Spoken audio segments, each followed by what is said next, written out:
To complete the onboarding process, you will want to check the instruction manual and sign into your ship's computer terminal. We trust you will be a great asset to the company. Great asset for the company. Great asset for the first day on the job. Great asset for the first day on the job. Great asset for the first day on the job. Great asset for the first day on the job. Great asset for the first day on the job. Great asset for the first day on the job. Great asset for the first day on the job. This is for the company. For the job. This is your very own autopilot ship.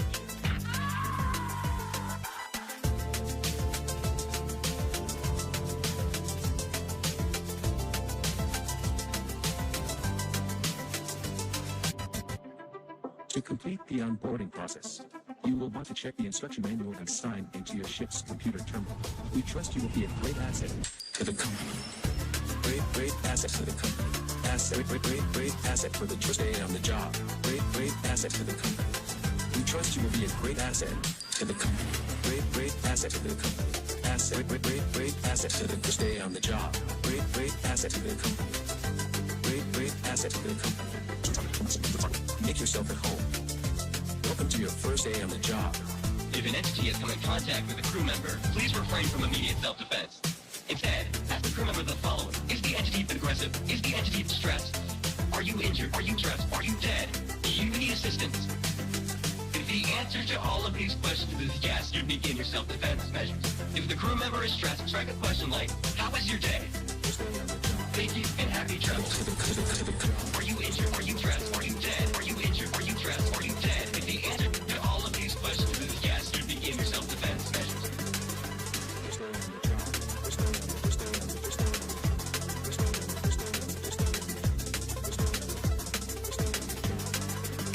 Thank you and happy travels. Great asset for the company. Great asset for the first day on the job. Great asset for the first day on the job. We trust you will be a great asset to the company. Are you injured? Are you stressed? Are you dead? Are you injured? Are you stressed? Are you dead? If the answer to all of these questions is yes, you begin your self-defense measures.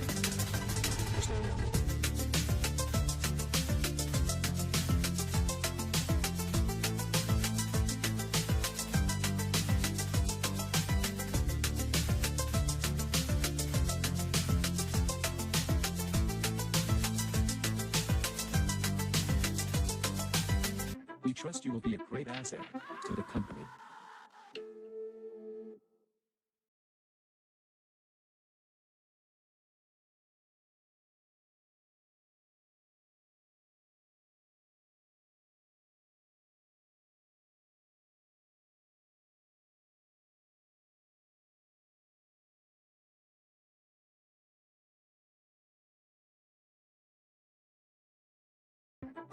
To complete the onboarding process, you will want to check the instruction manual and sign into your ship's computer terminal. We trust you will be a great asset to the company. Great asset for the company. Great asset for the first day on the job. Great asset for the first day on the job. Great asset for the first day on the job. Great asset for the first day on the job. Great asset for the first day on the job. Great asset for the first day on the job. Great asset for the first day on the job. This is for the company. For the job. This is your very own autopilot ship.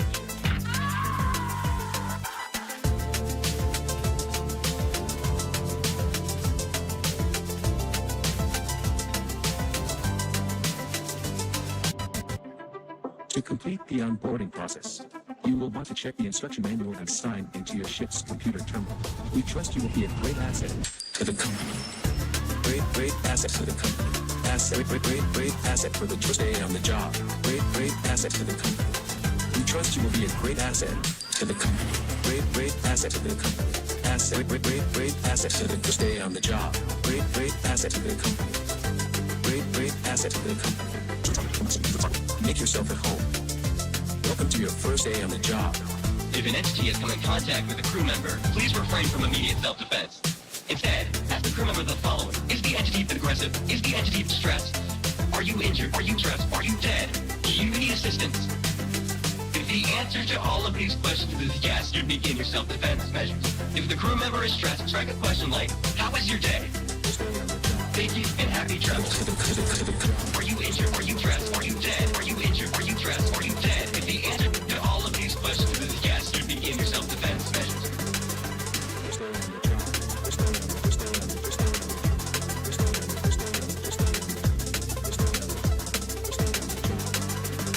Thank you and happy travels. Great asset to the company. Great asset for the stay on the job. Great asset for the company. We trust you will be a great asset to the company. Are you injured? Are you dressed? Are you dead? Are you injured? Are you dressed? Are you dead? If the answer to all of these questions is yes, you begin your self-defense measures.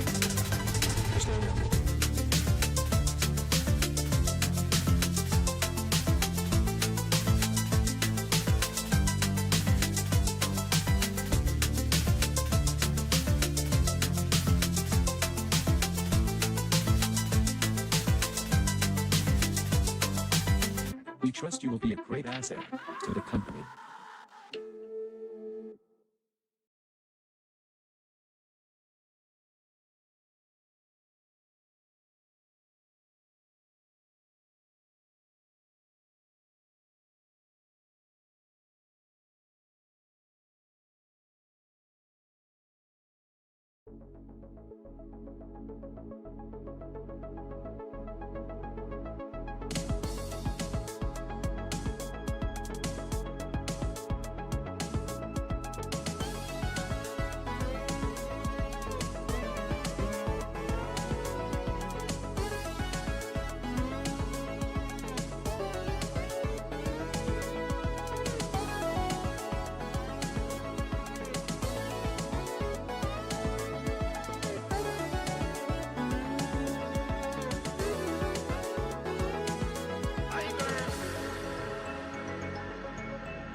He said, so are you. I mean, that's the story of my life. No respect. I don't get no respect at all. No respect at all.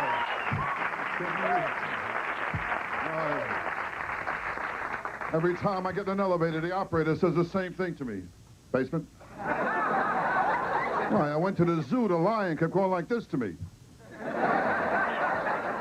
I mean, it's not easy being me. When I was born, the doctor told my mother I did all I could, but he pulled through anyway. And that's my trouble today. I got the wrong doctor. You know my doctor, Dr. Vinnie Boombox. You my doctor? Oh, my God, what a doctor, you kidding? What a doctor. I told him I want a vasectomy. He said, with a face like mine, I don't need one. Are you kidding? I know I'm ugly. My mother breastfed me through a straw. Are you kidding? The hooker told me not in the first date. I'm ugly, I'm telling you. My proctologist, he stuck his finger in my mouth. All right, what a crowd. What a good crowd. Thank you so much. What a crowd. Thank you very much. My God, what a crowd, huh? At this time, say hello to my partner, Anthony Bavacqua here. Tony, take a bow, will you? Tony, I'll tell you, Tony. Tony's a great guy. He's a real workaholic, you know. Hey, you mention work, he gets drunk. All right, here we go. I'll tell you what, here's a guy who made me laugh many times, okay? A little soft in the head, but he's a big, big, big kind of guy, okay? Jeff Altman, make him happy, okay? Here we are, Jeff.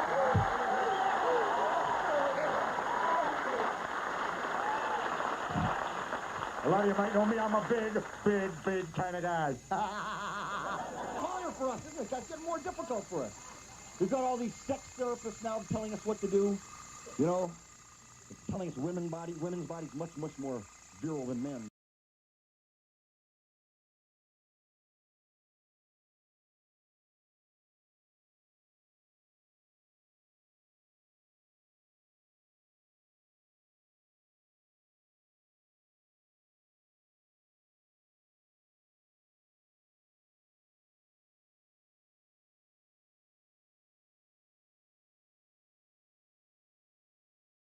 I tell you, I don't get no respect at all.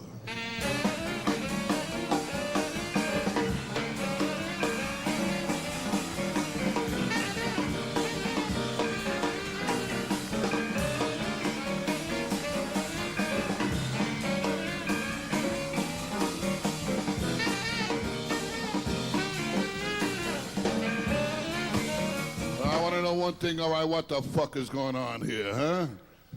Hey, good crowd, good crowd. And you know me, I love crowds. When I was a kid, my house was always crowded, always people around.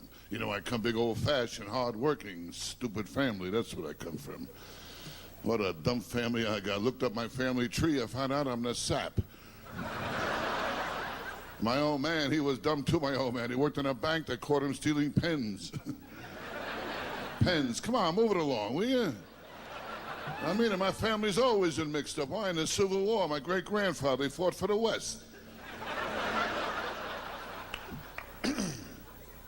Tell you, I can't relax, you know? Well, the other night I felt like having a few drinks. I went over to the bartender, I said, surprise me. He showed me a naked picture of my wife. Now, well, my wife, there's always something. The other day I called her up. I said, honey, I've been thinking about the last time we had sex. I'm getting excited. She said, who is this? No, my wife, I got no sex life. She cut me down to once a month. Oh, I'm lucky. Two guys I know she cut out completely. And I tell you, my wife and I, we never have sex. We get undressed. We can't stop laughing, you know? The other night I told her, I said, don't laugh behind my back. She said, I won't. The funny stuff's on the other side, you know? Hey, good laugher here, baby. How you doing? Love a guy with a good laugh. You're all right, buddy, huh? Where you from, bud? Oh, really? You city slicker. I come from a small town myself. I was born in Babylon, Long Island. Ever hear of that place, anybody? No, but Babylon's a small town, I'll tell you that. A local pawnbroker has one ball there. It's a small town. Well, the local hooker's a virgin over there. But one thing about Babylon, the population never changes. Every time a kid is born, some guy leaves town, you know?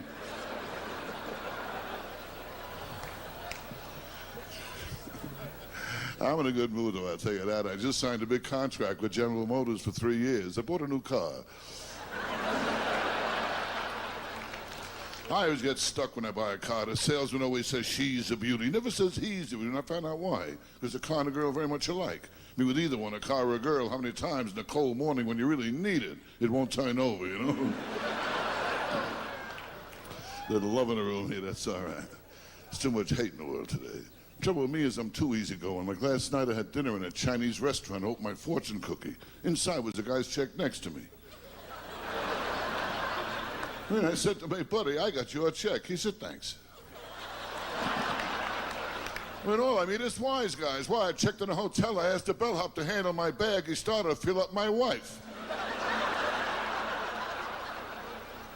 I mean, I said to my buddy, you told you could play around with my wife. He said, everybody.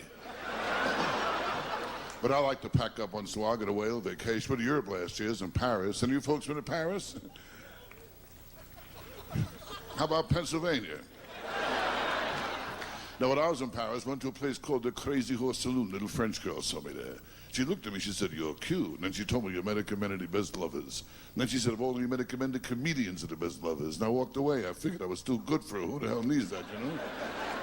She was a lovely girl, though. She told me she was a world traveler. And then she told me what a trip cost, and I told her we live in two different worlds. But she was a wild girl, a very wild girl. She made me French toast. Her tongue got caught in a toaster. You kidding? She was a wild girl. And she's a tattoo in her thigh says merging traffic. Really a wild girl, know what I mean? In fact, when I met her, she was doing push-ups in a cucumber garden. She was a very wild girl. I mean, I'm talking about a wild girl here, you know what I mean? How wild? When she eats a banana, it gets bigger. Okay, you wild girl, now you take it easy, huh? And that night took me to a wild party. I played a new version of Russian roulette. We passed around 6 girls, and one of them had VD.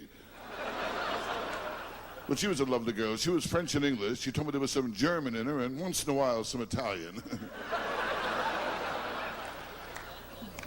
Now, but people say to me, what do you like about a girl? Goes, legs, you a leg man, you a breast man, you an ass man. I don't know, I figure, man, I must be an ass man, you know? Yeah, people always say to me, you're an ass man. I'll tell you what's embarrassing. You see a great ass, you follow it, it turns out to be a guy. Now, but Europe was nice. I was in Switzerland, too. I saw the Alps, a wonderful family. When I was in England, English people are weird. I told a cab driver I'd like to see the Queen. He told me later on he'll meet me for a drink, you know? Am I too fast for this whole section over here? What is it, huh? I mean, yesterday was a beauty. I asked the cab driver, when can I get some action? He took me to my house. There's a lot of things going on around my house. The other night in front of my house, I saw a guy jogging naked. I said to him, how come? He said, because you came home early. Well, I mean, the last week I really got stuck. I went to a discount massage parlor. It was self-service. I'll tell you, my sex life is nothing anyway. You kidding? The only time I have sex and my doctor tells me to cough. And I told the girl from Allstate, what I want to put in your hands, you'll never sell me insurance. I got no sex life. You kidding? Well, to me, a sex change is one hand to the other. I mean, I'm not a sexy guy. Every time I go to a health spa, I get sympathetic looks from guys with big dicks. Well, this morning when I put on my underwear, I could hear the Fruit of the Loom guys giggling. You kidding? A cop arrested me for flashing, took me to small claims court. You kidding? I know I'm not sexy. I mean, a girl saw me naked. She asked me if there was a finder's fee. Oh, I had sex with one girl. She broke her birth control pill in half, you know. Forget about it. I'll tell you the whole story. I remember I said to her, let's go for the whole 9 yards. She said, let's be accurate. We'll go for the 1.5 inches. That's sexy. You kid, I was with a hooker. I dropped my pants. She dropped her price. I'm telling you what's that, all right? You know when you're not sexy, all right? I went to a nude beach. They told me to park in a handicap section. I found out in Chinese my name means come quick. I mean, when I was 10 years old, they gave me the bad news. I had smallpox. My wife, she didn't help either. I asked her to shorten my pants, took in the crotch. I tell you, I figured out I'm bisexual. I have sex twice a year. A lot of guys, they don't make sense either. Reading the paper, a man attacks a woman 60 years old. It's the same penalty attack a girl 20. Just a passing thought, nothing serious, that's okay. Nah, but some guys, they do anything to get girls. I was trying to get girls for I was taking my dog for a walk. I figured some girls say, oh, what a cute dog. But finally you start talking, they get the girl. Didn't work out. My dog is too smart, you know. He was using me to get other dogs. No, but dogs are smart, really. I mean, the guy meets the girls, not sure if he likes it, takes her out a few times, spends all kinds of money. A dog don't do this. Dog is out with one smell. She's for me, no? That smells right away, you know? I tell you, dogs, they have their own way of looking at things, you know? When a dog sees another dog, he figures, if I can't fuck it, I'll fight it, you know? Yeah, but I don't look for girls when I'm not a kid. I'm getting older now. I know I'm getting older. I'm at the age now while I'm brushing my teeth, I can talk to someone. Now, come on, think we. I'm trying to work with you here for crying out loud. I'm getting older. My age, to me, shooting up means the enema bag. I mean old. Well, I told my wife, I want to die in bed. She said, again? You know when you're getting old, you get certain signs. I walked past a cemetery. 2 guys ran after me with shovels. My last birthday cake, I couldn't blow out the candles. The heat drove me back. Oh, you kidding? I saw my picture in a funeral home with a sign, coming soon. I mean, you know when you're getting over, crying out loud. I took a vacation, went to Mexico. I got the walks. Walks. Hello, what happened here again now, huh? I mean, if I hear someone goes both ways, I figure it's number 1 and number 2. You know, I played a slot machine, 3 prunes came up. That's a good sign, too, you know. I mean, this town, you gotta go broke. They got slot machines all over, even in supermarkets. But a container of milk cost me $238. I mean, I'm never lucky at gambling. Last week at the track, I shot off the opening gun, they killed my horse. I'll tell you my trouble, I got the wrong doctor. You know my doctor, Dr. Vinny Boombox. You know my doctor? Figured I saw him last week. I told him, Doc, every day I wake up, I look in the mirror, I want to throw up. What's wrong with me? He said, I don't know, but your eyesight is perfect. Oh, he's a strange doctor. I told him, I think my wife has VD, gave himself a shot of penicillin for crying out loud. Very strange doctor. No matter where it hurts you, he wants to kiss it, make it better. After he checked me for a hernia, I had to change my phone number. Oh, what a doctor. He's really mixed up. He grabbed my knee and told me to cough, and he hit me in the balls with a hammer. What a doctor, you kidding? Well, he told me to bend over and stick my own finger up my ass for crying out loud. Actually, I'll tell you, it's the same as a doctor's finger, only now I don't smile. And he didn't help me lose weight either. He told me to run 5 miles a day for 2 weeks. I called him up and said, Doc, I'm 70 miles from my house.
My dentist, too, that's another one. My teeth were all getting yellow. He told me to wear a brown necktie. And he told me I got a big bone loss. I said, you too? My wife told me the same thing, you know? What a dentist. He found a new way to hide his bad breath. He holds up his arms. What a dentist. You kidding? He used to be a gynecologist. He looks in my mouth. He tells me to spread my arms. Does anybody over here know what the hell I'm talking about at all? Oh, last week was a rough week. Are you kidding? I saw my psychiatrist. I told him, Doc, I keep thinking I'm ugly. He told me to lay on the couch face down.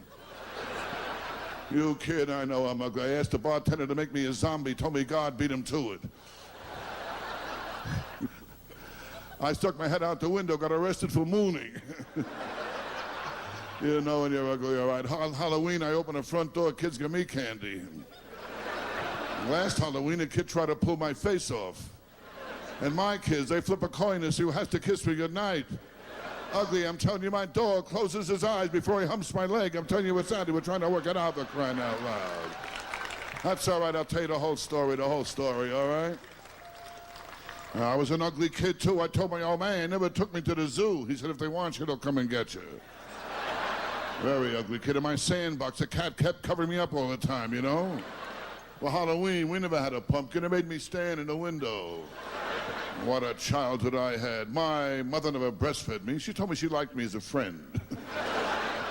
My old man, he didn't like my looks either. He carried around a picture of the kid who came with the wallet. My old man, he made me sleep in the kitchen naked to get rid of the roaches.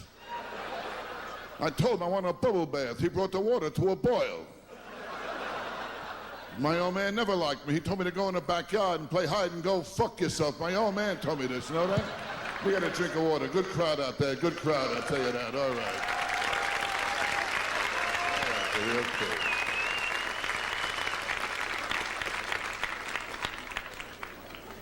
My God.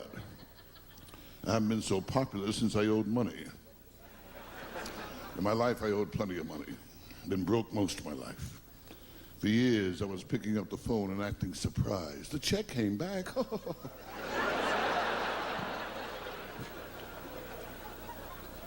Today I'm doing all right. I got a few bucks, and I made my money the hard way. 2 4s. Little joke for the dice players, huh? But you're a nice crowd, all right? In fact, you're so nice, you make me feel like a kid again. The last time I did that, I got arrested for gay walking. By the way, stick around for the fight. We're not going to pay the band, you know. But you're a nice crowd, all right. You're a classy crowd, I know that. There's 2 tractors parked outside. Well, I was out with a classy girl a few weeks ago. Yeah, she puts her hand over her mouth when she farts.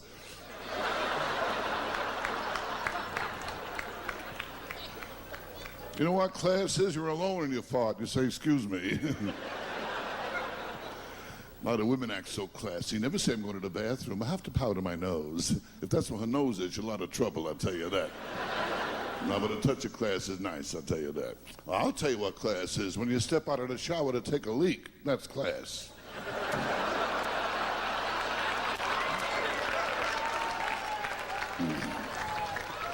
And you really want to know what class? If a wet dream, you leave $50 on the table. That's class. All right, baby, all right.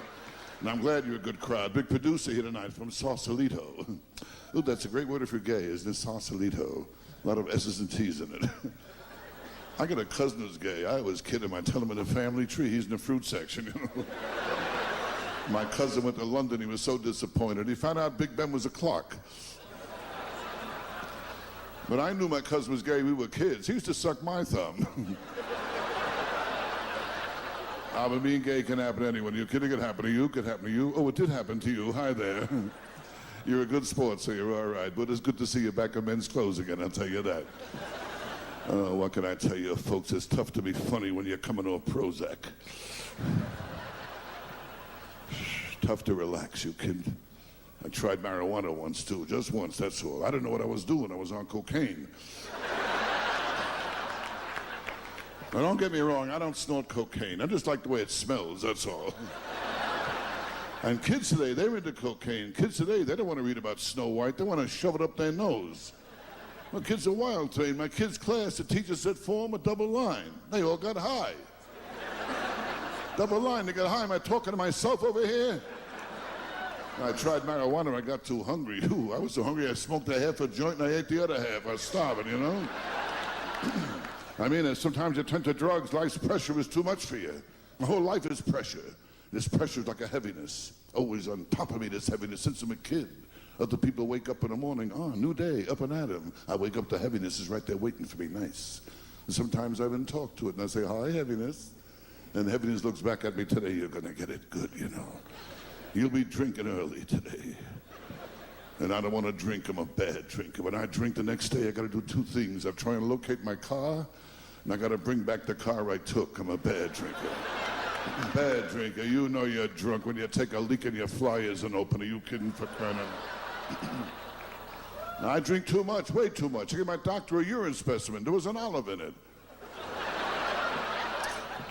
I mean, when I drink, I don't know what I'm doing. I got loaded in the body, and I thought to myself, hey, I'll make an obscene phone call, you know? I got in the phone loaded. I said, babies, I'd with you right now. I'd show you sex. I'd give it to you real good. I was talking to my son. I got loaded here one night, too. I shot dice. I lost $1,000. I got even, though I stole 400 sweet and lows. I got gambling in Atlantic City now, too. Huh? Gambling's popping up all over the country. How do you like that? How many people here think the whole country should have gambling?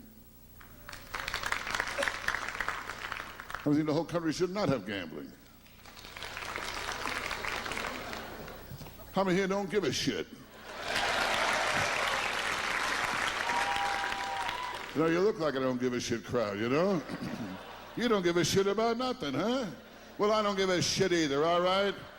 Well, let's have some action here. Everybody, take a leak in the guy in front of you. Go ahead, all right? What can I tell you, huh? You figure life out, will you? What do you do for a living? What do I do for a living? I get guys for your sister, okay?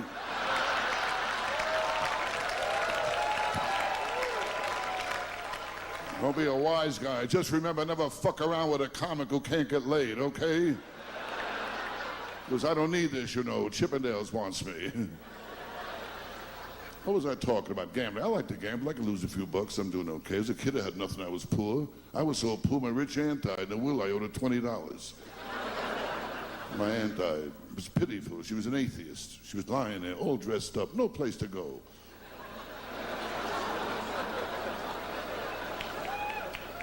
When I was a kid, I was poor, very poor. Well, if I wasn't born a boy, I would have had nothing to play with, you know? We were poor in our house. We couldn't afford mirrors. My family kept saying the same thing to me. Oh, you should see what the fuck you look like. Holy shit, you know? We were poor. In our Christmas tree, we had no tinsel. We used to wait for Grandpa to sneeze, you know? What's wrong with that? It's a funny line. Don't give me that bullshit, all right? Now, what do you want? Your money back? Fungu, you got screwed. That's it, okay? I've been through enough in my life. I met Santa Claus. That was a beauty, too. I sat in his lap. His fly was open. What a present he gave me. As a kid, I had plenty of pimples, too. I fell asleep in the library. I woke up, a blind man was reading my face. I mean, I went through plenty. When the first time I hitchhiked, I got beat up. I used the wrong finger. No, what kids today is different. They got it too good. I told my kids, someday you'll have children of your own. He said, so will you. I tell you, my kid, he drives me nuts. Well, he put crazy glue, my preparation H. My preparation H, that don't work either. The only thing that shrunk was my index finger. 2, 3, 4, you're not gonna fuck up my timing, okay? My daughter, too, she's no bargain either. In public school, she was voted most likely to conceive. On her graduation book, her picture is horizontal. Yeah, she flunked her driver's test, couldn't get used to the front seat, you know? My daughter, they call her Federal Express. Here, when she's in the guy's apartment, she absolutely, positively has to be there overnight. Oh, one night she came home, she had rice in her hair, thought she got married. A Chinaman threw up on her. When you're alone, no need for starry skies. That's the trouble with kids today. They play around so young, very young. Today they got birth control pills shaped like Fred Flintstone. You talk to some kids, though, they're afraid to have sex. They're scared. I mean, the first time I had sex, I was scared. Who was I scared? I was all alone. I'll tell you one thing, though. I got good-looking kids. My kids are good-looking, I'll tell you that. Thank God my wife cheats on me, you know? No, I know my wife cheats on me. Every time I come home, the parrot says, quick, out the window.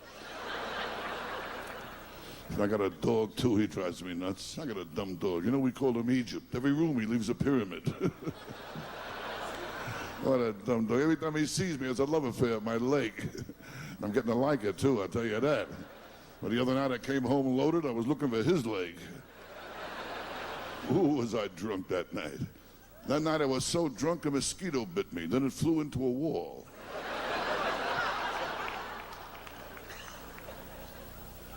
What was I talking about? My dog, yes. He wants me to mate him. I wouldn't mate him, let him go through what I go through.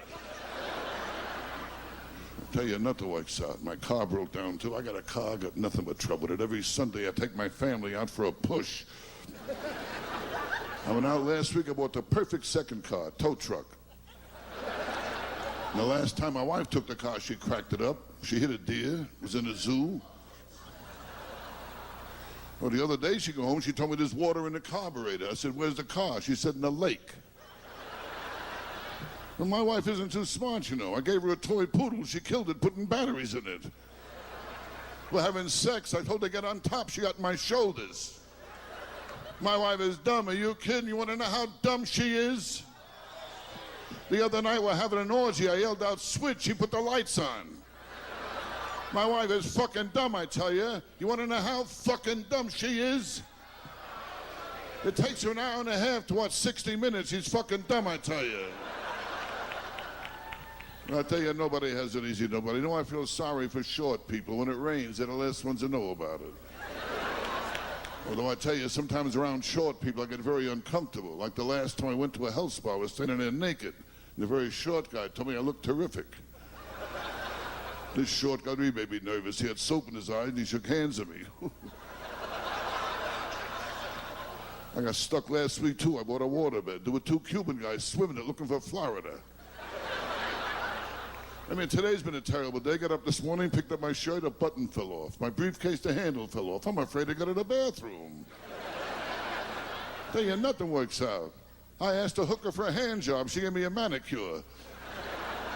Hey, you want to have some laughs? Do what I do. I take a porno movie and run it backwards. That way you see the hooker give back the money, you know?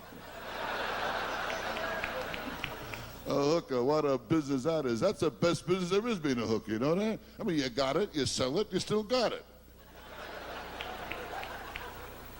How am I sweating for? I got the job. I don't know what I'm doing here anymore.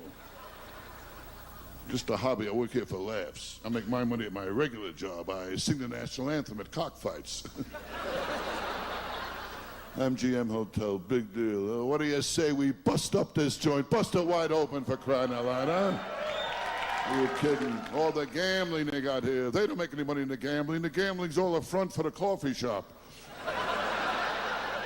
Now, this is quite a place, the MGM. Big place, big place. How many people work here? 1 out of 4.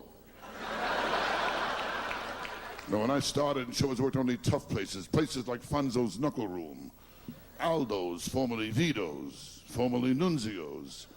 Ooh, that was a tough place, Nunzio's. I sat down to eat, and the menu that had broken leg of lamb. I looked at my finger bowl. There were 3 fingers in it.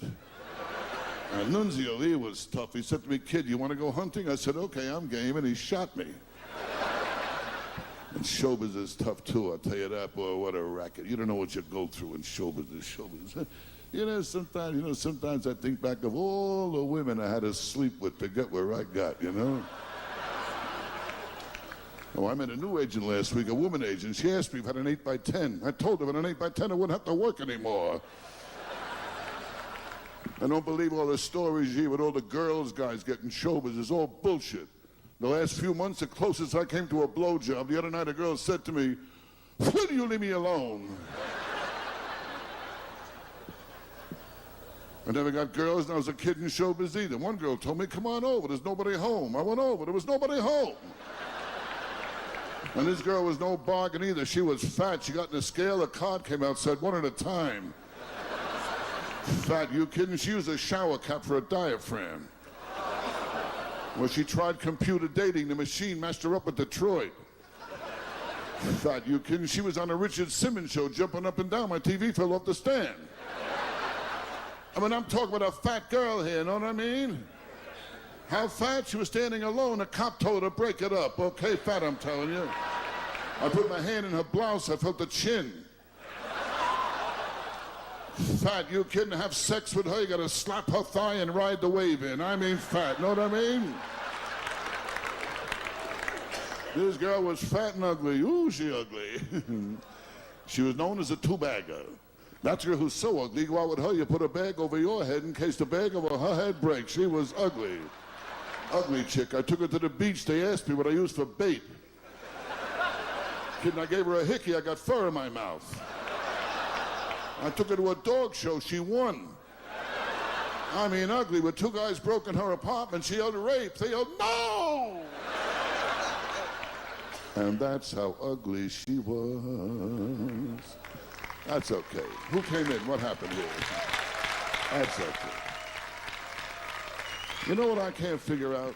I can't figure out when I see ugly people taking pictures of each other. No, but looks don't mean nothing. I got a niece, an ugly girl. She got married. She's happy. She married an ugly guy, you know. Today they got two very ugly kids. In fact, they're all so ugly in the family album, they only keep the negatives. I'm not waiting for you, okay? Well, it's nice to hear you laugh, I'll tell you that, because Raleigh, there's no laughs. I live in New York in a bad neighborhood. Well, the first day I moved in, I asked a cop, I said, how long I walked to the subway? He said, I don't know, so far, no one ever made it. It's a bad, tough neighborhood. You have no idea how tough this neighborhood is. How tough? I'll tell you how tough it is. It's so tough in the library, they got a sign there that says, shut the fuck up. That's how tough it is, okay? I'm glad to see you appreciate sophisticated humor. You want to stop crime, you got to have big penalties. I was in charge of that. Big penalties. Jaywalking, 5 to 10 years. Adultery, life imprisonment. Masturbation, oh, just a warning. Now, there's crime all over. I bought my wife a rape whistle. She said, don't work, no one shows up.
My wife can't do nothing right. Are you kidding? I took her to the ballet. She forgot the sandwiches. My wife's always gave me trouble. My bachelor party, she was in the movie. And the day we got married, everybody was crying. During the ceremony, her mother cried. Got to the hotel, she cried. She got undressed, I cried. And with my wife, it's tough to stay married. The other night, I told her, you never tell me when you have an orgasm. She said, you're never around. Oh, last night she told me she wants to try something wild. She tied me to the bed. Then she put her clothes on and went out. I tell you, my wife, she believes in oral sex. All I hear is, fuck you. You kidding? The only time I hear my wife yell, I'm coming, is when I'm holding the elevator. Although I tell you, I really shouldn't tell jokes about my wife. She's attached to a machine that keeps her alive, the refrigerator. I tell you, get married, look for a good cook, okay? The sex will wear off, but you'll always be hungry. My wife can't cook either. My house, we pray after we eat. She gave my kid alphabet soup. We spelled out help. I bought a pressure cooker. Now we eat off the ceiling. Last night she made chocolate mousse and antler got stuck in my throat. What a lousy cook. How can toast have bones? And I don't think meatloaf should glow in the dark. Why, in my kitchen, the roaches are anorexic. Last week, the garbage disposal threw up. She can't cook at all. My backyard, the flies chipped in to fix the screen door. I know a lot of fucking jokes. All right, hey. What a crowd, huh? Yeah, a lot of people are lonely. It's tough to stay married. A lot of people are lonely but afraid of falling in love and getting hurt. Who wants to get hurt and love? They'd rather stay lonely. I'm lonely too. I was in my apartment, I sit in my apartment lonely. I noticed a fly in the room. I became friends with the fly, you know?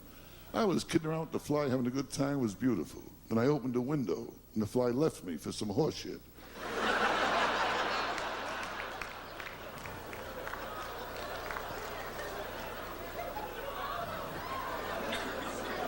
I'm getting very confused. Hey, you want to confuse a guy? Join him while he's taking a leak in the street. I don't know. Anybody got any drugs here, perhaps? Arrest those people. You get older, you turn to drugs, you can't make life straight anymore. You get older, it gets tough. Are you kidding? You get older, you see the whole finish coming. Life's a short trip, you'll find out. You were 17 yesterday, you'll be 50 tomorrow. You get older, doctors tell you don't smoke, don't drink, eat certain foods. At my age, what can I look forward to? Well, from this point on, if I take excellent care of myself, I'll get very sick and die. Life is tough, are you kidding? What do you think life is? Moonlight and canoes? That's not life, that's in the movies. Life is fear and tension and worry and disappointment. Life, I'll tell you what life is. Life is having a mother-in-law who sucks and a wife who don't. That's what life is. I think I'm flipping out. You get older, you don't care what you say. Well, I told you I'm getting old. When I say it's down 40 degrees, I'm not talking about the weather. You kid, my sex life's like shooting pool with a rope. Well, to me, a blowjob is when the soup is too hot. You get older, they call them the golden years, the golden years. That means you go to the bathroom 5 times a night. That's the golden years. When your toes outnumber your teeth, that's the golden years. When a daily double is prune juice and an enema, that's the golden years. You get older, they say the first thing that goes is the mind. I say they miss by 3 feet, you know? Golden years. When you're pissing your pants, you think you're coming. That's the golden years too, all right? Golden years. You kidding? In this world, anything could happen. I'm not a kid anymore. I could go tomorrow. And I hope I go tomorrow. I haven't gone today yet. No, I wish I was home in slippers, relaxing, creating hatred in the family. You know when you're really old? When your family talks about you in front of you. Ever see those families? The guy's sitting right there. What do you want to do with Pop? Pop can't stay here. And Pop just sits there dribbling. Now, Harry, put Pop in the garage. We have company coming, okay? That's when you're old. Suddenly, I'm depressed. Full of hate. And I get my head out the way a lot of people do. I watch television. When I'm watching television and I got that remote in my hand, that's when I get my head out. What kind of shit is this, huh? Get a fucking job. He sucks. Take the weather and shove it up your ass, all right? Fuck you, I say yes to drugs, all right?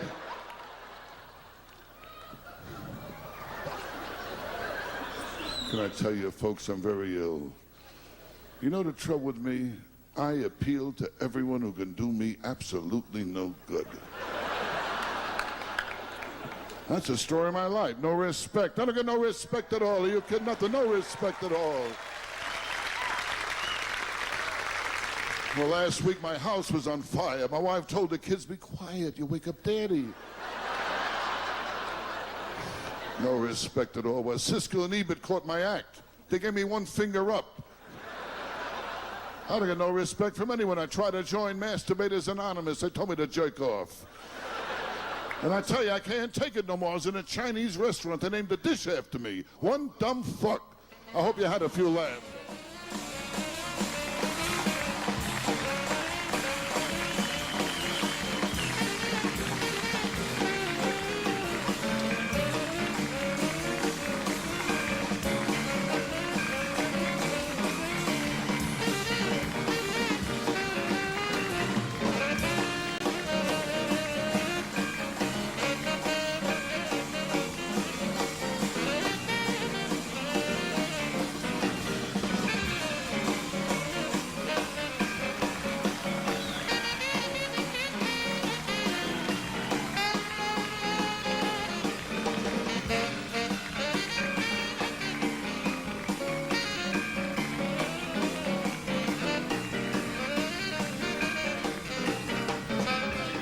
Thank you very much. Thank you. You're really I'm getting jungle sounds here. You're a great crowd, really are a great crowd. And I don't know what to say, really. This is the first time I ever got this far. But the last time I was here in Las Vegas, a lot of folks sent me letters and postcards. And those of you who took the time to write, I'd just like to say the same to you.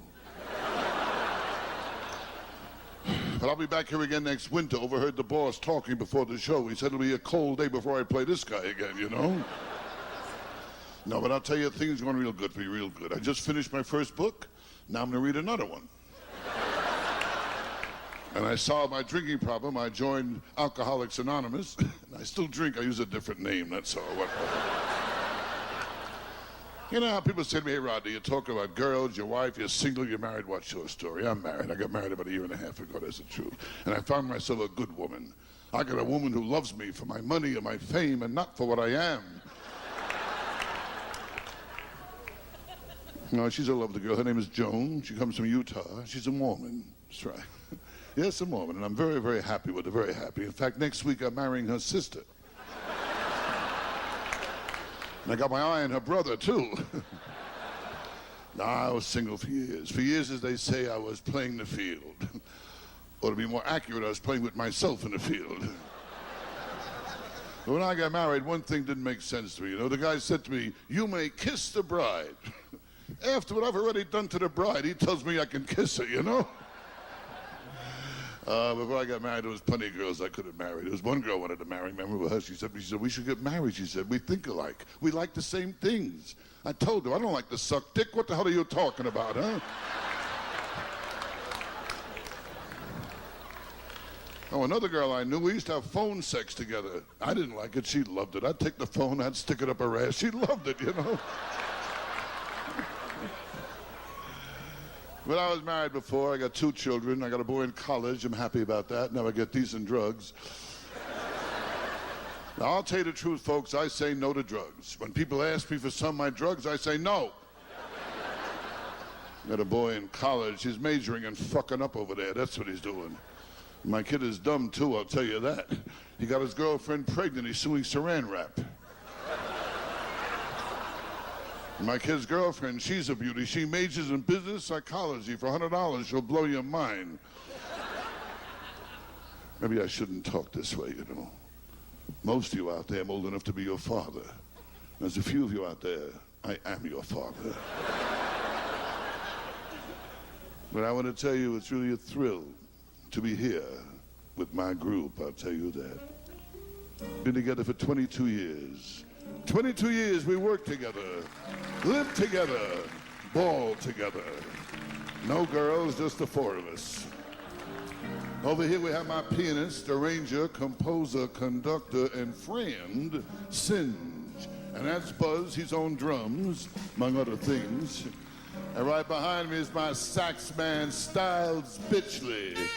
Ooh, thank you, Styles. And Lionel, he's outside painting a bus. 22 years they stuck with me when the times were lean. We worked every honky-tonk town in the country, ate in sleazy hamburger joints, slept in dumpy hotels. 22 years they stuck with me. I mean, to you, they're just another trio, but to me, they're fucking idiots. That's what they are to me. You don't believe me, huh? Tell them what you are. We're fucking idiots! 4 hours to rehearse that goddamn line. Would you believe that? They drove home last night rehearsing. We're fucking idiots. We are fucking idiots. We are fucking idiots. We're fucking idiots. I got but lovely girls here tonight. Everyone's looking for love, a lifetime of deep love. I'm looking for a shallow half hour. Good-looking guys, too. A few gay boys I noticed in the audience. I like gay guys. I wish more guys were gay. In fact, my perfect world, every man should be gay, except me. Would I be a busy fellow? Now, there's no gay in me at all. The idea of me making love to a guy turns me off. Never happened. Never happened. Maybe Tom Cruise. I don't know. Oh, he's a sexy guy, Tom Cruise. You have no idea how sexy he is, boy.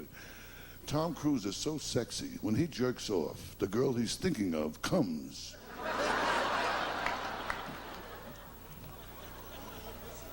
Women my age, I can't get sexy with. I remember I took out an older woman once, and she was old. How old? She was so old when she went to school they didn't have history. I mean, Lincoln took off on her birthday. I mean, old. I told her to act her age, she died. But with girls, who makes the rules? You take a girl out on the first date, no, you can't kiss me, no. No, first date, no kiss, no, nothing on the first date, nothing. The second date, she'll bang you, bang your friend's golden shower, make a fist, that's the second date, but nothing on the first date. By the way, I found out in Canada, they only have sex doggy style, you know. That way they can both watch the hockey game. You don't know who to believe anymore, you know. They say a woman is more beautiful when she's pregnant. Not to the guy who knocked her up, I'll tell you that, huh? Then they tell you, love thy neighbor as thyself. What am I supposed to do, jerk him off too? Oh, yesterday I had an experience. I was in a gym, a guy kept looking at me and looking at me. I said to him, look, if you keep staring at my dick, I'm gonna hit you with it. He said, promises, promises. But I got a date tonight with a lovely girl from Germany, a lovely girl. She's a virgin, too, Elsa Goodentight. And we met. In fact, last year in the Alps, she was voted queen of beef fondue. Ooh, thank you, Buzz. You're wild tonight. Buzz is a good boy. He was raised right here in Las Vegas many times. Well, folks, I have no finish, so I guess I'll just get naked for you. What the hell? Oh, I'm sorry. I'm sorry I lost my head. I'm just trying to prove once again that little things mean a lot. Well, you've been a Jim Dandy crowd. I do have run along. I have so many important things to do. I got nothing to do. I think I'll go backstage and hang out with the debris. Maybe I'll stand outside the ladies' room for a while. Hey, honey, you know me? Or perhaps there's some lovely young lady here who'll give me a kiss to my tie. Look how they're rushing up here, my God, huh? Kiss for a tie, okay? Come on up, baby. All right, kiss for a tie. Here we go, okay? All right. Just steps right over there. That's good. How do you do, huh? My God, there's enough there for the three of us. Me, you, and me again, you know what I mean? What's your name, honey? Colleen. Coney, really, huh? You're a lovely girl, all right. Pick a number from 1 to 10, quick. 7. You win. Take off all your clothes. You'll get this out. What kind of work you do, honey? I'm a student. You're a student. You don't make no money at all, huh? No. Well, you want to make $14? That includes me, the trio, 4 guys who clean up, and that horny section right over there, huh? Well, it sounds pretty good to me, honey. A kiss for a tie, okay. I want to be very gentle, nice, and easy, okay?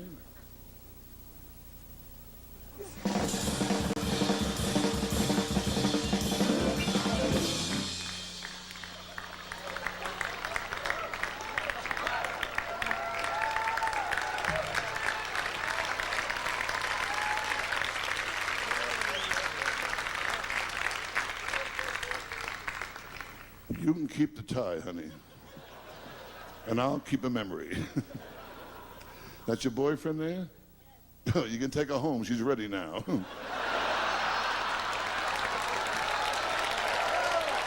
That's all right. I'm ready, too. Is there a young, small, fat boy here somewhere? Those old days keep coming back, you know. Oh, she was a lovely girl, yes. I knew it was love at first sight. She was sitting there in the Golden Gate Bridge, dangling her feet in the water. She was a tall girl. Thank you so much, Billy. Well, what can I tell you? You're a great crowd, you really are. And I got a big dressing room back there. What do you say? After the show, everybody back for a drink. What the hell, all right? Okay, back for a drink, good. And when you come backstage, if some bouncer tries to stop you, you just tell him, hey, Rodney invited me back for a few drinks, you big stupid bastard. That's what you tell him, huh? I wouldn't lie to you. I believe people have faith, have trust. You know the greatest trust in the world? 2 cannibals having oral sex.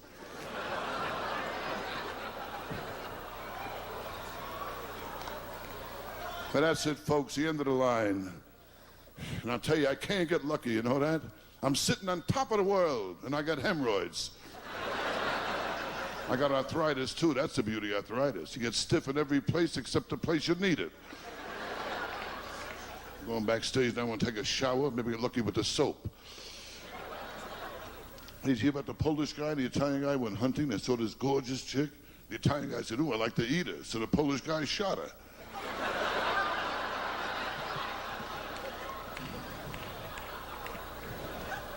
Look how I ended up at my age, sweating, telling dirty Polish jokes.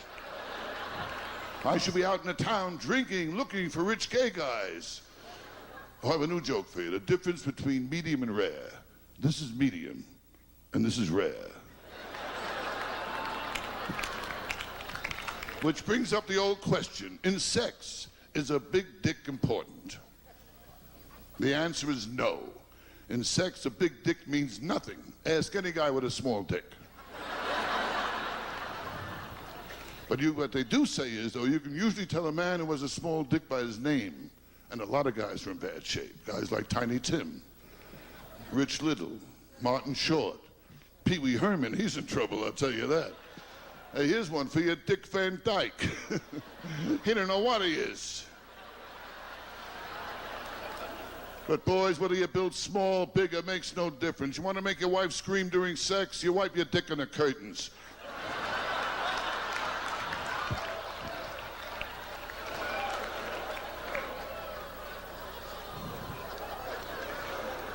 What can I tell you, huh? How big is my dick? Don't you remember?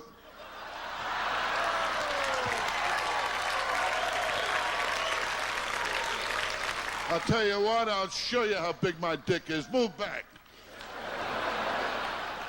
You kidding? Years ago, I had a penis transplant. It cost me plenty. You kidding? I'm still paying off that black guy. But if the truth be told, my dick is 4 inches. But some girls like it that wide. Hey, I can take a classy place like this and turn it right into a shithouse. I got a knack, huh? Now, I know what you're saying to yourself. Look at that guy. How did he make it in showbiz? I'll tell you how I made it. I went to showbiz's parties, met big people, and I sucked and I kissed ass. That's how I made it. But I wouldn't lie to you. Gutter acts come out here and say my favorite place to work is Las Vegas. And the audience here tonight is the best audience in the whole world. Bullshit. I can't wait to get the fuck out of here, okay? I'll see you around.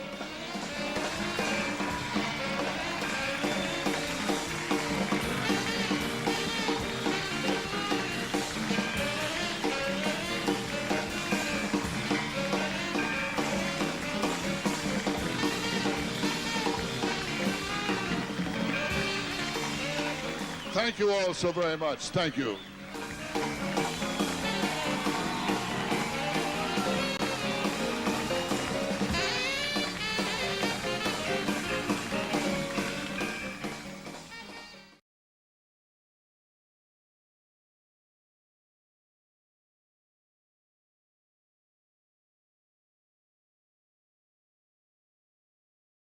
I gotta get off of these drugs. Drugs? My biggest question about this special is like, who is this for? I think there was just such a fear of drugs in the 80s. Well, maybe there was a couple 5-year-olds out there who were on the fence about crack, and after they saw this, they were like, you know what? I'm gonna put down the pipe. Can only hope so. Pick the Legos back up, give them another try. Make a Lego crack pipe. Welcome back to the Retro Cartoon Dude Show, where we watch these insane old cartoons so you don't have to. I'm Chris. And I'm Connor. And today we're going to be breaking down Cartoon All-Stars to the Rescue, which is a 1990 anti-drug cartoon crossover special made by the people clearly on the most drugs. Here's what happens in the movie. So, yeah, it opens up with George H.W. Bush and Barbara Bush and their dog. And they say that we're about to watch the special and it's going to be great. And it's about not doing drugs. And then they told us to like and subscribe. It was really weird. George Bush can barely open his eyes. He's fried out of his mind. Like, I'm on different drugs. It's fine. Barbara's just strangling the dog. Jesus Christ. Just Let him breathe, alone. Barbara. It just makes her so mad thinking about teens doing drugs. She's just clenching this dog's throat. If one more American teen picks up the crack pipe, I'm gonna kill this dog. These are my demands.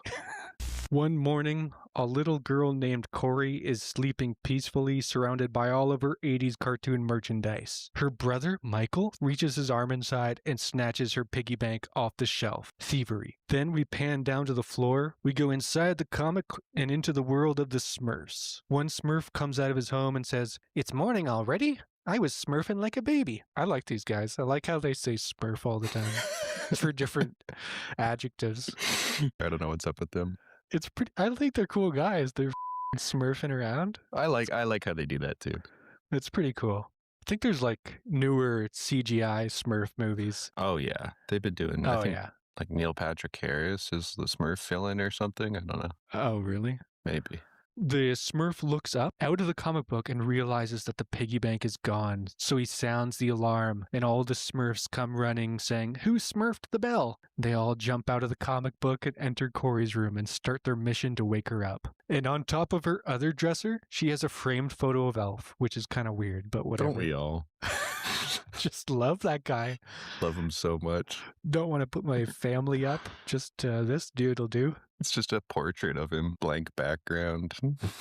Not even really a notable scene from the show or anything. Just a nice portrait of Elf facing her bed. Bizarre. All right. Elf climbs out of the photo frame and enters the room and starts talking to the Garfield lamp beside him. And Elf says, "Garfield, you gotta help us track down the thief." But Garfield refuses, saying, "Life is already so difficult having this lampshade mounted on my back." And then Elf rips the lampshade out of his back and says, "Let me rephrase that. Do you want to help or do you want to be lunch?" Which is pretty aggressive. I was pretty confused by that. Like, why would he eat Garfield? Well, it is. Is that Elf's thing? It is Elf's thing. Oh, He okay. eats cats. Okay. Yeah. I also not an Elf guy, I have to say, but is he maybe a little like mature for this demographic? Who was Elf written for? I don't think Elf is for anybody. It was like a sitcom, like with real people, and he was also a puppet. So he's not even supposed to be a cartoon, I don't think. And he just eats cats. I don't know. I've never seen the show. I'm probably going to repeat myself a lot here. I didn't really watch a lot of Garfield either, but I'm pretty certain that he's stoned. He's not a reliable voice for this campaign. That's cat. The thing. I feel like multiple of these characters, even the Smurfs, like they're little freaks for sure. Yeah. And Elf is like, I mean, look at his shirt. He's got something going on. At least like a few margaritas or something. And next, Elvin and the Chipmunks emerge and join the crew. It's already gotten like pretty lazy in terms of rationalizing the existence of the cartoon characters in this world. Like the Smurfs came out of a comic book, Elf came out of a photo, Garfield was a lamp, and now the Chipmunks are They're just around. they're just standing in the corner behind some junk. All right. And Pooh activates the Kermit the Frog alarm clock, waking Corey. And then Slimer from Ghostbusters phases into the room and eats a cornucopia lamp that's on another dresser. She has so many dressers. And a lot of themed lamps. She doesn't have like a regular lamp. Yeah. How many lamps do you need? One for every dresser, I guess. 8 dressers, 8 lamps. Also, this frame is pretty great of Slimer here, mid swallowing. He looks like he was taking the Ozempic or something. And yeah, Garfield has no business being here, Smurfs, Elf, and this guy has no business being here. This is the bad guy from Ghostbusters, right? Yeah, Like, they're he's- scraping the bottom of the barrel for characters at this point. He's just a greasy, dead, fat baby or something, right? Like, 'cause he's a ghost. So, yeah.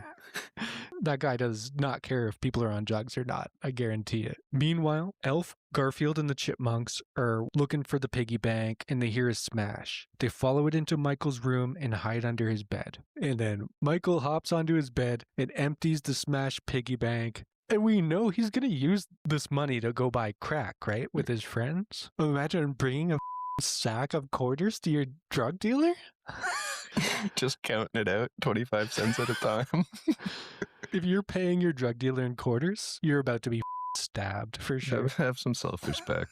Just roll up with a piggy bank. 20 cartoon characters. Yeah, they're cool. Don't worry. They're cool. They're with me. They're with me. If you're enjoying this video and you want to support the channel, you can like this video and leave a comment. And if you really want to get nasty with your support, you can throw me a couple bucks over on buymeacoffee.com. The link is in the description. All right, back to the cartoon.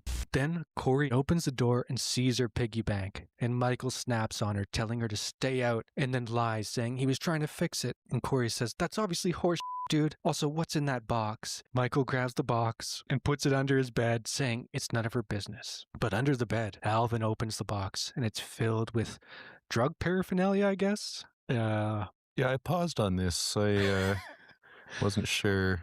See What some is that? matches. I see some rolling papers, and then beyond that, There's I don't know. some He's got like roaches. a foam football and like a sleeping bag. It's a tiny sleeping bag for a Smurf. I don't know.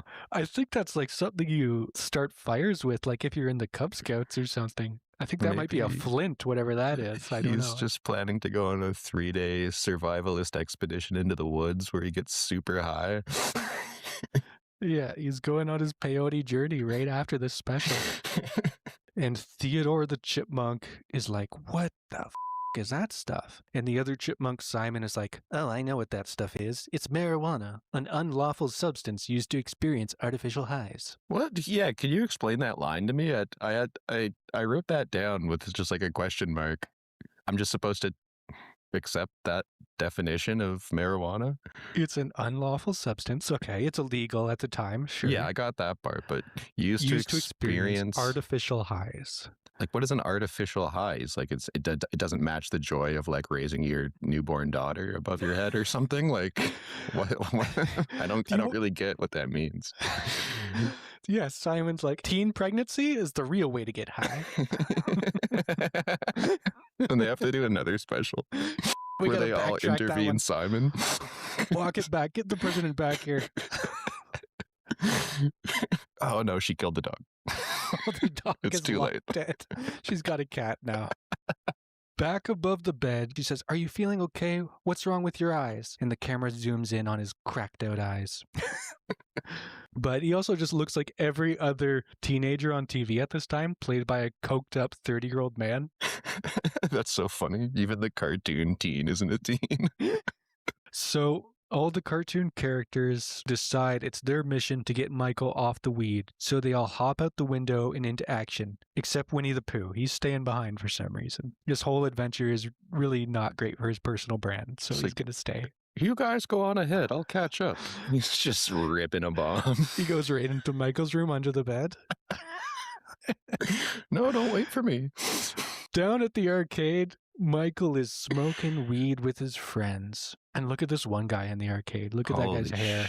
Get a haircut, brother. Did he style it that way? It looks like it. He looks like a Oompa Loompa. He looks like a troll doll, yeah. Yeah. It's, I guess. Well, obviously, don't hang out with that guy. That goes without saying. Oh, no. That guy's on heroin. Yeah. That's the most evil guy I've seen so far in this special.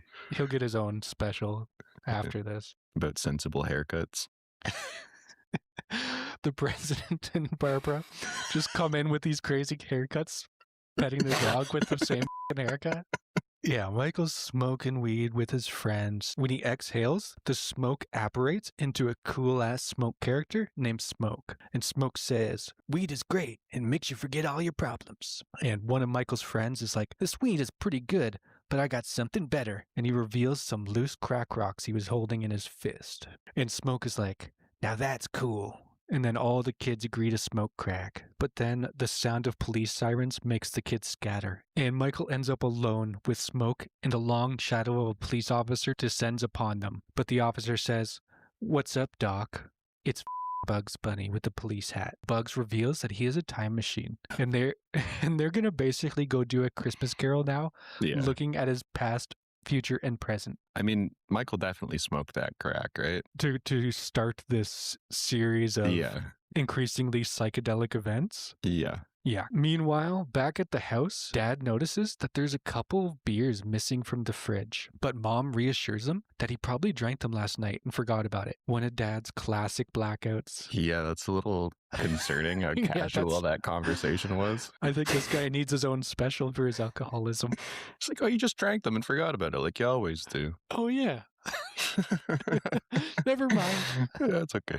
Back in the time machine, young Michael is playing frisbee with his friends, having some good, clean, drug-free fun. Then young Michael walks behind a building, seeing some older kids smoking weed, and young Michael says, "You guys cruising for lung cancer or what?" But then he is easily peer-pressured into smoking as well. And Bugs Bunny absolutely roasts him here. It kind of pissed me off. He's just kind of like, they're watching this unfold, and I forget what he says, but he's kind of like basically just calling him a dumbass. Yeah, the cartoon characters are not nice in this. They're really mean to Michael, and their like solution to stop drugs is either like telling Michael how stupid he is or like physically assaulting him. Yeah, this was sort of like that's by and large my issue with these types of things. It's just like this binary of like, if you do drugs even once, you're a up loser. But violence is okay, being mean's okay, lying's okay, being a creep is okay. Back at the house, Corey approaches her dad in the garage and admits she is worried about Michael and says he's acting weird. But Dad says that all teens are weird and the conversation is over. This guy's as useless as Pingu's dad. Your daughter's coming to you in a time of need, and she's like, "Can we talk?" Just as soon as I drink my 8 beers. Next, it's time to interrogate Michael's present, as we see Michael and a couple of his friends in a park smoking weed, and this one chick explains that if they could get $10, she could score them some crack. Michael says that crack is whack, but then his friends call him a baby and steal his wallet. I would not hang out with someone wearing that hat. That's a big hat. What is that, a beret? Like a giant beret or a sombrero? It's just a black sombrero. It's a big circle. Just a big circle. Oh, it's one of those Amish hats. As Michael chases his friend / thief, a Ninja Turtle removes a manhole cover on the ground, causing Michael to fall inside. And he's being a dick. He's very sarcastic and rude and attempts to shame Michael out of his drug use, saying his brain must be and he's an idiot and he's a piece of Him and Bugs are right on the same wavelength. Yeah. Also, you don't even know this kid. You're literally just meeting him and just berating him. What about all the other crack-smoking kids in this town? There's tons. It's true. You only care about this one? He's the only one that can see cartoon characters, though, because he's done the only so one much high crack. enough to see them. Like, holy you can see us? You're man. Yeah. And then Michelangelo pulls the plug on the sewer, and Michael and Smoke land in a roller coaster inside some purple quantumanium realm. And Baby Kermit and Baby Miss Piggy are on the roller coaster too, and they explain that they're going to take a ride through a human brain. And the Thanks to the power of imagination, they say. As if to specify no drugs were involved in the making of this animated sequence. Then the ride commences, and Kermit explains, the higher the high, the lower the low. And then a lightning storm is happening all throughout the Quantum Mania brain world, and there are demon dragon ghosts flying, and Michael's like, what the hell is happening? And Kermit's like, drugs! This is what happens when you're on drugs. Which is insane. And it's kind of cool. That's the thing. It is kind of cool. It's a cool roller coaster. Kids love roller coasters. There's cool lightning. I don't know. Cool. Don't make Cool. drugs look like a sweet ride, is all I'm saying. Yeah. There's this amoeboid skull flying around. That's sick. Should have been like, they should have been in like a library and they can't read True. any books because all the words are messed up or something. Like that's, Yeah. don't put me in a sick roller coaster, sick colorful roller coaster and go like, oh, watch out for this. You don't want to be on this ride. Yeah. There's a cool ghost dragon that can't hurt you because it's a ghost. It's so cool. Here's this week's cursed frame. Hell yeah. This is the kind of reaction basically we make every week when we see the cursed frame. That's true. This is how you look after you've just seen Titanor's toe for the first time. So then they go down a trippy tunnel and break through some metaphorical glass wall and end up in a giant version of Michael, hitting home the lesson that all this crazy roller coaster bull wasn't happening inside just any old brain. It was Michael's brain. Surprise dog reaction. And Smoke is like, this is cool.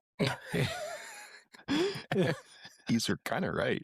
It's undeniably a cool thing that's happening. Yeah, and also Smoke is rad. I like him. He He's just like, wants to have a good time. he thinks everything is cool. He's got a great attitude. Everyone else is like mad and angry and mean. And he's just like, yeah, whatever it is cool. Whatever we're doing. He's a great guy. Then the giant Michael tries to ride a skateboard but has no balance or motor skills because he's high. So he's going to fall, which causes the brain world to start collapsing. All the Muppet babies escape, but Michael is trapped inside with Smoke. They just leave him behind and slam the door behind them? Yeah. Rude.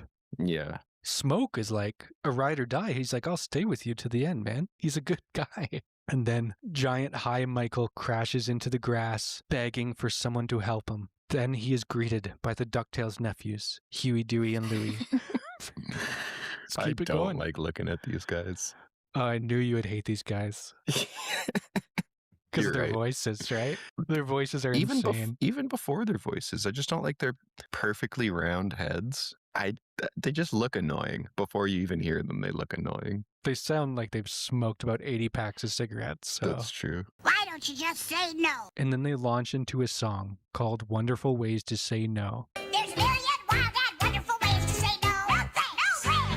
And all the characters from the special get involved, and their singing voices are all each one more terrible than the last. For my baseball game and I'll miss my ride. Yep. And they all sing one line. I've got to make something clear though. There's a line in here where Tigger hops out of a bush Oh, yeah. and he says that if someone offers you drugs, to spit right in his eye and Yeah. say no. Go ahead, let fly, spit right in his eye and say no! And I'm telling you, listener, if someone offers you drugs, do not spit in their eye. It's going to dramatically escalate the situation, and it's Oh, going to yeah. be bad. You're going to be stabbed in no time. It's worse than paying in quarters. It's worse than paying in quarters. You can't spit in someone's eye if they offer you drugs. Do not listen to Tigger. Yeah, the whole song is listing ways that you could say no to someone offering you drugs. But all the ways they list are so f***ing questionable. And Yeah. imagine spitting in somebody's eye in any situation, especially after somebody's offering you something. That's so rude. Even if it's drugs. That's a fight. Like you can't. I don't know why they would tell you to do that. And also, Alf says during the song, another way you could say no is make up a lie, like your little sister's hamster died. A hamster died! Which is just elaborate and bizarre, and should really not affect your ability to smoke weed, to be honest. Hey man, you want to come over and hang out and smoke? Oh, sorry, my little sister's hamster died. We gotta host the funeral. So I'm putting my Yeah, speech not together. Not going to be available for the next few weeks. I gotta so- be sharp. I gotta be sharp. And also, baby Miss Piggy, her way to say no is just drop kick the camera while screaming no. Yeah, a lot of these solutions to being offered drugs are to like physically fight the person who is presenting them to you, which I just have to say is not the move. A million wonderful ways to say no. Just get your gun and shoot him in the head. Just sneak into his house and slit his throat while he's sleeping. Jesus Christ, Miss Piggy. Mrs. Piggy, put the gun down. Jesus, Barbara. Throw your dog at them. Just strangle their dog. And as the song ends, Michael wakes up in his bed saying, "Holy what a nightmare.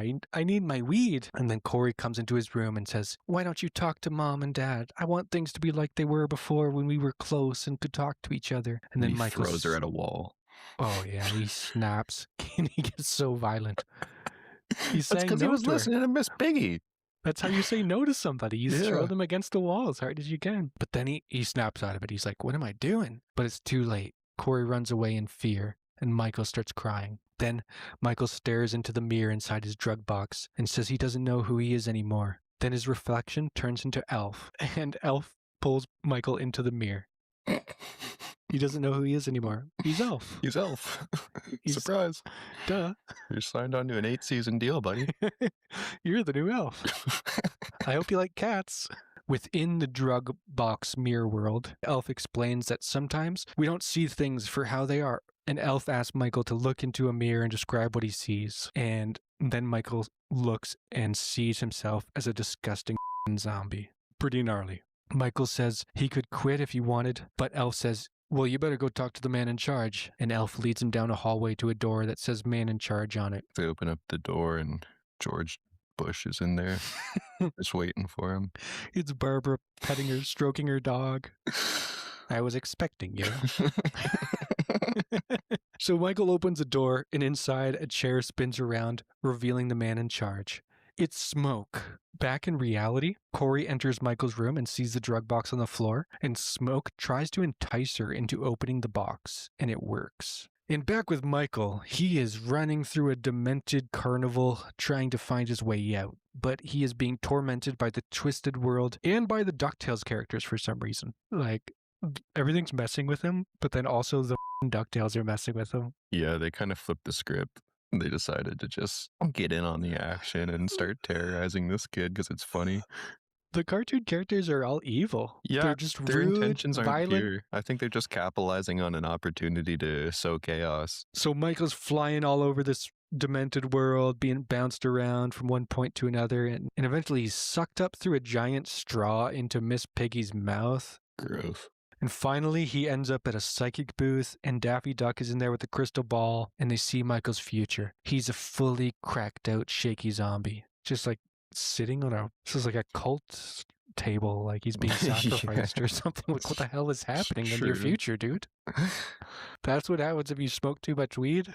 Jesus. Then Michael runs through a door and he's back in his room and he sees his sister with the drug box. He smacks it out of her hands and says, "I was wrong to smoke weed and now I don't know if I can stop because I'm addicted." But Corey explains that she will help him and so will Mom and Dad. And then Michael grabs Smoke and violently slams him out the window and into a passing garbage truck. Violence is always the answer. And with that, drugs have been defeated.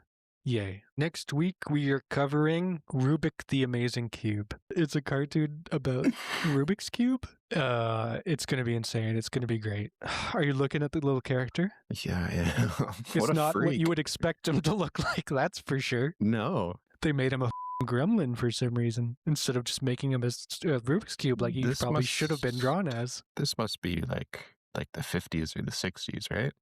Oh, no, that's 80s for sure. Oh, really? I'm guessing. Oh, yeah, you're right. You're right. 83 to 84. Because the Rubik's Cube wasn't invented and they didn't have the technology in the 60s to get that many colors on a cube. Fair enough. Fair enough.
you